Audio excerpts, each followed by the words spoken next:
everyone, welcome to this Facebook live session. I am Namrita Sadhwani, editor at Momspresso, volunteer at Safety and a mum of twin boys. I have with us today Dr. Lakshmi Kilaru, head holistic nutritionist at Your Life, and we're looking forward to an interesting conversation on kids' nutrition and well-being. Dr. Lakshmi, thank you so much for being here. It's my pleasure, Namrita. Great. And thank you to all the audience members watching for taking time out of your busy schedules, your work, your kids for joining this live session. But I'm sure we're going to have a very engaging discussion on kids' nutrition and how to raise happy children. So Dr. Lakshmi, we all know as parents, as mothers, we've had so much of time to spend with our kids during the lockdown and even the time after it, but it's not always been easy. Add to that the fact that we're always worried about the amount of physical activities our kids are getting and of course the nutrition of our children, and there's so much to think about, because it's not only just the physical development of our children, but we're also talking about the emotional and mental well-being of our children. So can you please throw some light on how important is physical play and the right kind of nutrition to raise happy children? Good morning all. It's a pleasure for me to be on this platform, and so to your question, Namrita, basically it's like since the past 2 years since the onset of COVID, it's been really difficult time for basically our preschoolers to be at home, and as parents we have been having challenging times as work from home and also handling children, but it's also advantageous for us to focus on the right nutrition for children because we are with them throughout the day. So basically what I would think is to focus rightly on the real type of nutrition, that is the right type of nutrition, including rainbow colored fruits and vegetables, and including a balanced nutrition that is getting the right protein in their diet, good amount of carbohydrates, and also making sure that they're getting the right kind of physical activity. Okay, reducing the screen time in kids and also improving their play time, putting them into sports or improving their physical activity is important to get the right amount of nutrition or to absorb your nutrients. Physical activity also plays a major role in this. Yeah.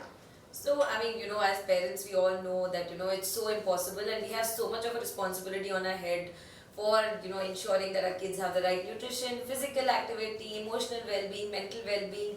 We're trying to do it all as parents, but, we all need the support that we possibly can. Correct. And the one thing that all mothers are more often than not concerned about is their kids' nutrition. The right kind of, and I'm sure you get this a lot. Yes. So a lot of us are worried about how to provide the right kind of nutrients that our kids need, whether it's probiotic, L-reuteri, whether it's whey protein, whether it's calcium, vitamin D, or immunonutrients like zinc, selenium, ALA. There's so much to think about for us as parents.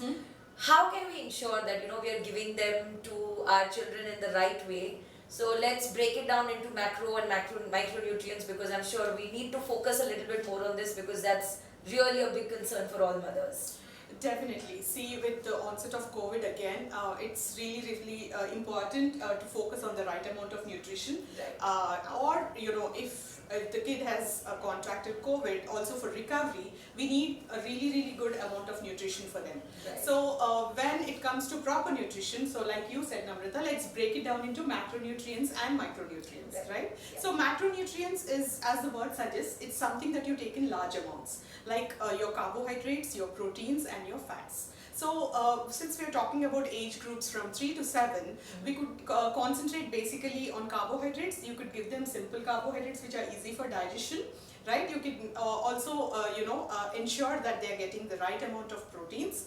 When I say proteins, again, protein is important for tissue regeneration and also for recovery if they have cold and flu, since it's winter these days. Right. So also for regrowing new cells, you need proteins, and also it is important for growth. Right. So basically mitosis, meiosis, all the cell division happens because of the protein, and that helps in child's growth. So for these kids, you have to at least give about 19 grams of protein per day.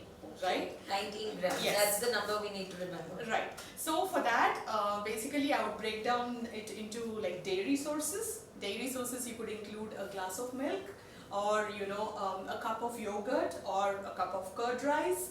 Also you could include your sources such as paneer. Alright. Yeah, or also nuts, almonds, nuts and seeds also have very good amount of protein. And also you can include your lentils, beans if you're a vegetarian, right? So all these kind of dals and chana, kala chana, you know, stuff like this, you can add these into your diet to improve their protein content. So many options available. Eggs, if for non-vegetarians, right? Yes. You can include eggs, meat, you know, Yeah. liver, organ meat is also very good for children. Fantastic. Yeah. So these are the proteins. Now coming to fat, why do actually kids need fat? Is because it basically omega-3 fatty acids, that is a part of good fat, Right. which acts in helping them in brain development. Absolutely. Right? So you can ask me, where do you get these omega-3 fatty acids from? Yes, The please. good fats. Yes. You know, ghee is a good source. You know, you can add 2 teaspoons per Alright. meal, right? It has good saturated butyric acid also. This improves your brain development of the children. Oh. And also you can use walnuts. Yeah. Yeah. And if you're a non-vegetarian, you could also use fish. Fish is a good source of omega-3 fatty acids. So I have a very funny story to share about walnuts. My grandmother always used to say that walnuts are very good for brain development. Because they look like a brain. Because they look like a brain. Yeah. I think that's the story we've all told our children, and we've heard it as children too. Right. Yeah. Right. So sorry to cut you off, but please continue. Sure, yeah. So basically that's the right kind of thing to say, because walnuts do look like a brain, Right. and they are very good source of vitamin E again, which is very important for your immunity and immune development. Alright. So you need all this kind of good fats for your kids, and ensure that you're getting it in their nutrition. Right. So going along in the talk, I will tell you how to incorporate these into your foods, Absolutely. daily foods, Yes. right? Yes. And then coming back to our micronutrients. Micronutrients are something that you need in very small amounts, as the name suggests. So basically these are your vitamins and your minerals. So vitamins, when it comes to vitamins, it's B complex vitamins, it's B1, B2 and B12, and something like it's called as folic acid, which is very, very important for your brain development and also for maintaining proper hemoglobin content in your body, right? And also your important micronutrient is iron.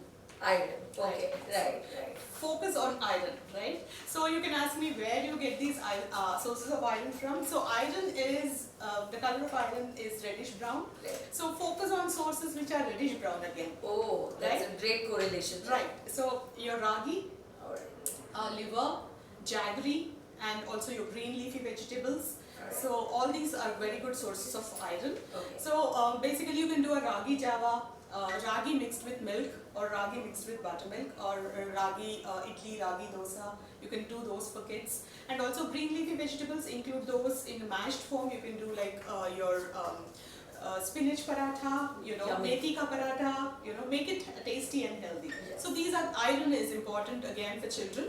And also you could include zinc and selenium. This is also very important for immune development of kids. So zinc, basically it improves your immunity in the cells. So you really, really need zinc. Oh. So for developing your immune system in your body. So these sources would be your nuts and seeds again, Alright. lentils and pulses, Okay. right? Yeah. So these are important for your nutrition, and you have to try to incorporate all of this into your child's nutrition. I know it's a mammoth of a task for the mothers, but yeah, this is the right kind of nutrition that you need for your child. Great. Yeah. I think what is important here to note, like doctor has said, that every part of the food is important. Like macronutrients, micronutrients, they may be micro, but they're really, really important. Yeah. And they definitely need to be included in our children's diet. And like you said, milk is a really good option. I must tell you that, you know, we have, in my house, we have Nestlé Lactogrow, which is, you know, a very tasty and nutritious drink. We all use it in our house, and I love the fact that it's a great source of what you just mentioned: probiotic, elroitery, whey protein, calcium and vitamin D. So it's great. The kids in our house love it, and I think a lot of parents across the country will agree with me. So great to hear your thoughts on macro and micronutrients, doctor. I think it's really going to help so many. But I also wanted to ask, you know, with this COVID times that we are living in, how is it, you know, how is the nutrition really helping children to recover? I know you've touched about it a little bit, but maybe you can explain it a little bit more in detail, you know, because it's important for kids to sort of build their immunity, like you said, and also for them to recover from COVID if they've actually caught it. So how can the nutrition play an important role in that? See, again, we have skipped one thing there while talking about nutrition, probiotics. Right. So I want to focus on probiotics, on different kind of lactobacillus bacteria, which improves your gut. So the primary focus these days has been on rejuvenating your gut bacteria. Okay. That is, you have to have the right balance of good bacteria in your gut. So when you have the right amount of good bacteria in your gut, it is directly linked to brain development, it is directly linked to immunity, and it is also directly linked to absorption of the nutrients. Oh, right? These many benefits? Correct. Fantastic. I never knew that. Brain development, really? Of course, it's been linked to Alzheimer's in older people also. Oh, so basically, so basically having the right amount of gut bacteria in your gut since childhood is important for a healthy and happy lifespan as an adult. So it starts from when you're young. So as parents, it's our responsibility to create the good gut culture in their body. So that's what I think. And where do you get these probiotics from? That's also an important question. Yes. So basically your curd, all the fermented foods, yogurt, any fermented foods like your idli batter, dosa batter, these are also very good sources of probiotics. Oh, fantastic. So good to know about these probiotics. I never knew that they had so many benefits. I think that's really a great eye-opener. Thank you for sharing that, doctor. Really, I think it's going to help so many parents out there.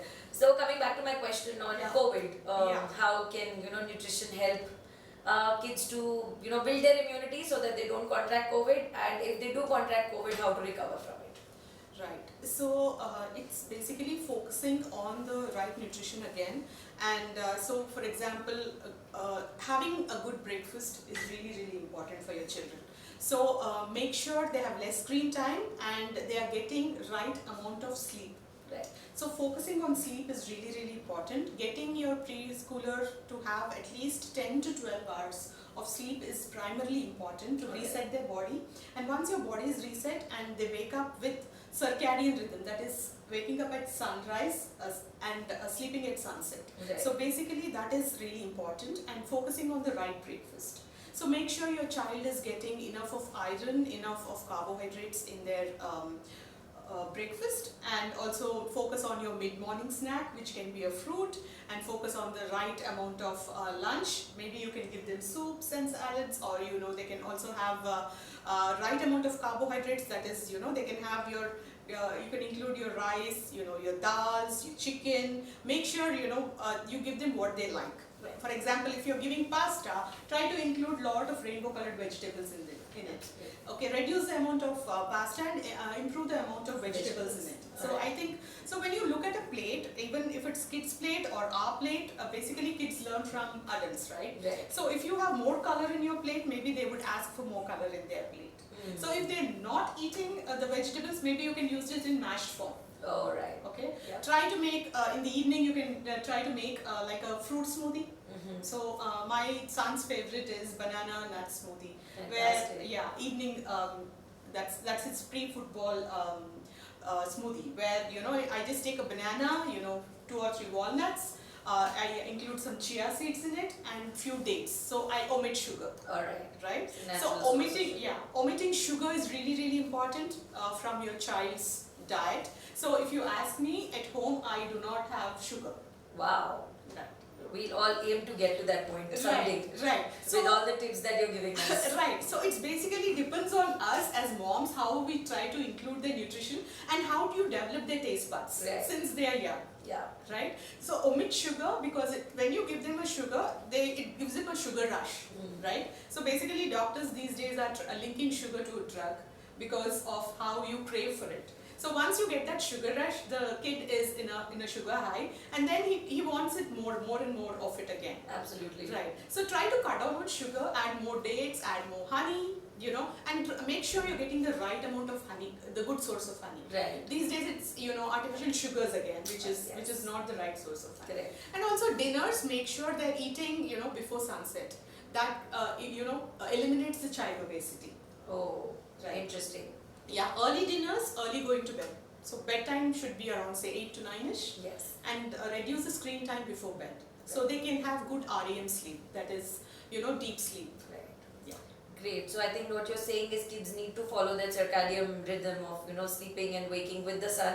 So I think that will keep them in good health, and that's what we all want, right? As parents, we all want healthy, happy children. Right? Uh-huh. Great. So, doctor, I also want to tell you that we all know that happiness is good health for our children. Correct. That includes good nutrition along with a lot of physical exercise. Mm-hmm. So now, physical exercise, physical play. So now that we've spoken about nutrition, can you tell us, throw some light on the importance of physical activity, physical play for our children? How does it go hand in hand together with good nutrition so that we are raising a generation of healthier and happier beings? Correct. So like I said, getting right nutrition is, kids learn from the parents. Yes. Or the Monkey see, monkey do is a favorite, right? Of course, not. That's how it goes. Yes. Right. So yeah. So basically, what it is creating a schedule where physical activity is a part of your lifestyle. Right. So exercise not because you need it, but because you like it. Yes. So it should be sort of a part of your routine, like how you drink a glass of water or how you eat your breakfast or lunch. Right. The exercise should be a part of that. So how you inculcate this habit in children is it goes into the adult age as well. Right. So basically when you exercise, you release the good hormones called endorphins and oxytocins, which keeps you happy. So when you improve these hormones, it improves the child's well-being, overall well-being. You have happy kids, and how you do it is as a family. If you try to exercise together, going for walks or going for early morning walks in the sun where you get the right amount of vitamin D also. So everybody has work from home these days, right? Right. So you can probably go out for a walk, early morning walk, or play basketball with your children, or play whatever hula hoops with your children. So basically inculcating the thing of exercising in your child is basically it depends on the adults. As adults, we have to inculcate that activity in them. Yeah. So even absorption of nutrients improves if you exercise. Oh, interesting. Right. Fantastic. Right. That's good to know. I think when for a mother, when you link it with nutrition, everything becomes okay. So if you're telling a mother that physical activity is important for good absorption of nutrients, she is definitely going to ensure that her child gets that physical activity. Of course, and see, as kids, it's a natural tendency to jump around and run around. They're Yes. not sedentary Yes. as a child. Yes. So basically, you have to take advantage of that and increase their playtime, put them into sports, Yes. football, skating, anything which they like. Yes. And I think that is really important in times of this COVID where they are, where they have online schools. Yes. And they are sedentary for that period of time from like say 9 to 1 or 9 to 4. After that, probably putting them in the right sport or Yes. having a play group Yes. in your apartments like biking, etc., cycling downstairs Right. would give them a boost in their endorphins. Right. And that would, give them good immunity also. Right. Yeah. So I think purely speaking from a mother's perspective, I'm taking it very lightly here, but playing those sports and getting that physical activity also gets kids very tired out, so they sleep faster and they sleep better at night. So moms, you must try this, right? Definitely. Alright, so I think I can vouch for this, doctor, because as a family, I know that during COVID, during the whole time of COVID, like the fact that we were locked in indoors, we did a lot of yoga together, we all practiced our handstands, our headstands. So even if it was indoors, we were indulging in that physical activity. We got these climbing ladders for our children that we installed at our home, so the kids used to go up and down it every day. And they really had a really good time. So it's not that if we are indoors, we can't do physical activity. It is possible indoors as well. And now a little bit we are attempting to go outdoors and play in the parks, play in the playgrounds, play in organized sport like the doctor said, football, biking, all of these can be done because I think physical activity is so important, like you just mentioned. So as parents, we also need to ensure that, along with physical activity and physical well-being of our children, we are taking care, of course, of our nutrition, but also of the emotional and mental well-being of our children. So a few of the things that we really need to take care about when we are talking to our children or when we have our children in our mind is keeping track of their emotions. Our children may not be able to come and tell us every time that, I'm feeling sad today or I'm feeling unhappy today, but I think as parents we need to take cues from their behavior. If they don't want to read their favorite book or if they don't want to talk to anybody, if they're just sitting in a corner, it does definitely mean that something is bothering them, and I feel we should as parents, try and find out what's bothering our children. keeping them in track of their online school activities, making them feel that they're still a part of everyday life and school is still a part of their lives. Online schooling is difficult, but it's not impossible, and our kids need to be connected to their friends, and that's one way of staying connected all the time. Doing activities as a family, like doctor said, is so important. It could be just doing hula hoops together, having a meal together, discussing things over food and not looking at screens while having meals, and playing games together, even doing homework together. Like a child can be sitting and doing homework and a mother could be answering her emails. That's also sitting and doing things together. Also involving them in cooking. Yes. Like if they are at home, let them see what healthy cooking is all about. Yes. Maybe you can ask your toddler to grate a carrot or peel a potato, a boiled potato, things like that. If you involve them more in cooking, probably they develop that thing of eating the right food, and touching and feeling the food is also important. Yeah. So they know what the raw vegetable feels like and what the cooked vegetable feels like. Yeah. Tasting the raw vegetable like carrot and seeing how their taste buds develop. Yeah. So it's basically important to involve them in cooking also, like maybe baking or teaching them how to make pancakes, which is really easy. Favorite among children. Of course. Yes. You can probably do your oats pancake, instead of the maida pancake. Right. Mixing oats, banana and little bit of milk, and a little bit of honey. That's my kids' favorite again, the pancakes. So you can involve them in cooking. So that's actually a right way of developing good nutrition in children and having a proper family time. Yes. I think what doctor said, that if our children know what's going into making their food, sometimes it gets them so interested to try out all those new flavors and eat healthy, because they see the hard work that goes into making good healthy food and cooking good healthy food. So I think that's again a wonderful activity, like doctor said, that we can do together. And it will take a little bit more time, but I think we need to have that patience for the long run emotional and physical well-being of our children. If it's going to be ending up with them being better eaters, I mean, why not? Right? Correct. And also emotionally connecting with the parents. Yes. If you're cooking together, of course, it's a family time. Yes, absolutely. Great. Another, few other things we can, share with our children is always, we have to, show them the right kind of emotions. If we are always dull and dejected and, glum and sort of hopeless about the situation outside, I think that will rub off on them as well. So for parents, it's also very important to be happy and upbeat. Of course, we shouldn't conceal our emotions from our children, but we should always be hopeful for the future. And, we are getting out of this slowly, and we should always try and present like a more positive and a happier outlook towards our children, so that they can also absorb and imbibe the same and take that with them as they go forward, because I think that's really important for their emotional and mental well-being, as they know that the state of the world that we're living in now is not forever, and we are definitely going to come out of it. And like they say, idle mind is devil's workshop. We have to keep our little ones' brains busy all the time, some activity or the other, and it's not necessary that they have to be playing or they have to be doing something all the time. It's just that their brains need to be ticking. They could be quietly sitting in a corner and reading a book, but that's some productive activity that they're doing, and I think that really helps them to stay sane in all these times that we're living in.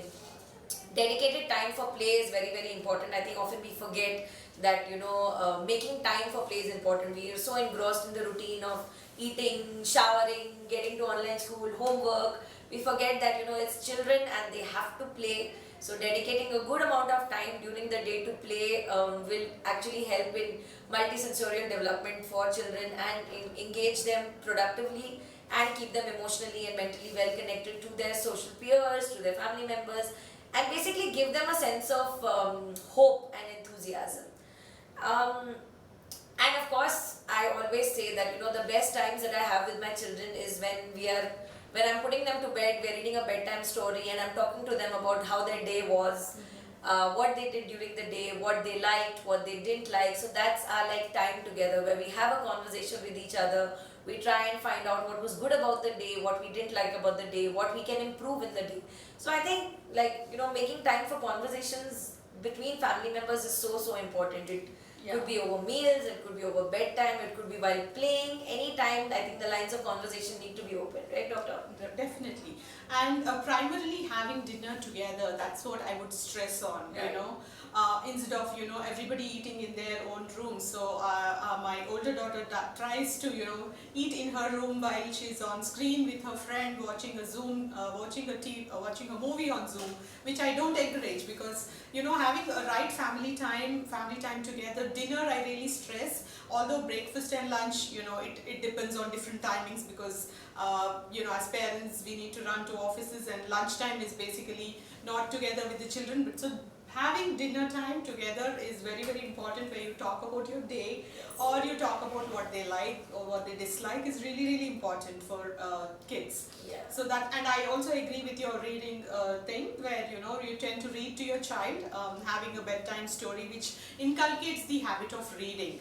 So as parents, we need to encourage the habit of reading rather than encouraging the screen time. So what I have seen in this COVID time is, the more you encourage your child to read, the more books you buy, the lesser the screen time. Yes, absolutely. So that I've seen personally in my family. So basically, so reading them bedtime stories is very, very important, is what I believe.